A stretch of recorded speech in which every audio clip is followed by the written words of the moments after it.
Hello friends. आज मैं किसी के समर्थन या विरोध में नहीं बल्कि एक ज़रूरी सवाल के साथ आपसे बात करना चाहती हूँ। आज सोशल मीडिया पर हर जगह एक ही नाम सुनाई दे रहा है, सोनम वांगचुक।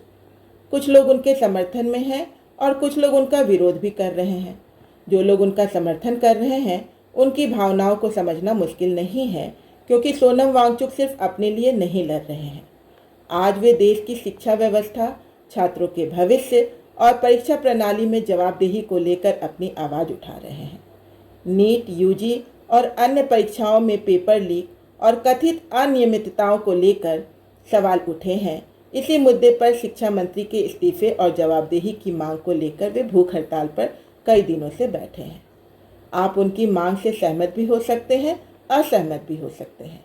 यह हर नागरिक का अपना निजी अधिकार है। लेकिन जो लोग उनका विरोध कर रहे हैं, उनका विरोध क्यों कर रहे हैं, यह बात मैं पूरी तरह समझ नहीं पा रही। क्योंकि मेरी समझ से सोनम वांगचुक यह लड़ाई अपने किसी निजी स्वार्थ के लिए नहीं लड़ रहे हैं।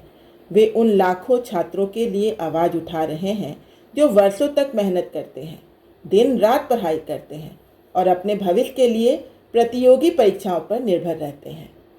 जब किसी छात्र के वर्षों की मेहनत एक पेपर लीक या परीक्षा में अनियमितता के वजह से प्रभावित होती है, तो यह सिर्फ एक छात्र का नुकसान नहीं होता, इससे उसके पूरे परिवार और उसके भविष्य पर असर पड़ता है। मैं इतना ज़रूर जानती हूँ कि अगर कभी सोनम वांगचुक जैसे व्यक्ति को अपनी जान तक गंवाने की नौबत आती है, तो हम सिर्फ एक व्यक्ति को नहीं खोएंगे, हम एक ऐसे इंसान को खो देंगे जिसने अपना जीवन शिक्षा, पर्यावरण और समाज के भविष्य के लिए समर्पित किया है। इसलिए मेरा एक छोटा सा सवाल है, क्या हम सचमुच सोनम वांगचुक के काम और उनकी उपलब्धियों से पूरी तरह अवगत हैं? क्योंकि किसी भी व्यक्ति को जज करने से पहले उनके काम और योगदान को जानना जरूरी है। राय अलग हो सकती है, लेकिन तथ्यों को जानना हमेशा ज़रूरी है। सोनम वांगचुक एक इंजीनियर, शिक्षा सुधारक और पर्यावरण संरक्षण के लिए काम करने वाले व्यक्ति हैं। उन्होंने शिक्षा, नवाचार और पर्यावरण के क्षेत्र में कई प्रेरणादायक पहल की हैं। लद्दाख में उन्होंने ऐसी शिक्षा व्यवस्था का मॉडल विकसित करने की कोशिश की जहां बच्चे सिर्फ परीक्षा पास करना नहीं बल्कि जीवन की चुनौतियों का सामना करना भी सीखें।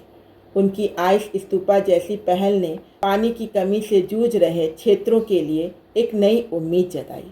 शिक्षा से लेकर पर्यावरण तक उन्होंने अपने काम के जरिए समाज के लिए लगातार योगदान दिया है और आज वही व्यक्ति छात्रों के भविष्य के लिए भी शिक्षा व्यवस्था में जवाबदेही से जुड़े एक मुद्दे को लेकर अपनी आवाज़ उठा रहा है। किसी भी निष्कर्ष पर पहुंचने से पहले किसी व्यक्ति के पूरे योगदान को जानना भी हमारी जिम्मेदारी है। एक खबर देखकर राय मत बनाइए, पूरा सच जानिए, क्योंकि एक जागरूक नागरिक वही होता है जो सुनता है, पढ़ता है और सोच समझकर अपनी राय बनाता है। इसलिए सोच समझकर अपनी राय बनाइए। Thank you.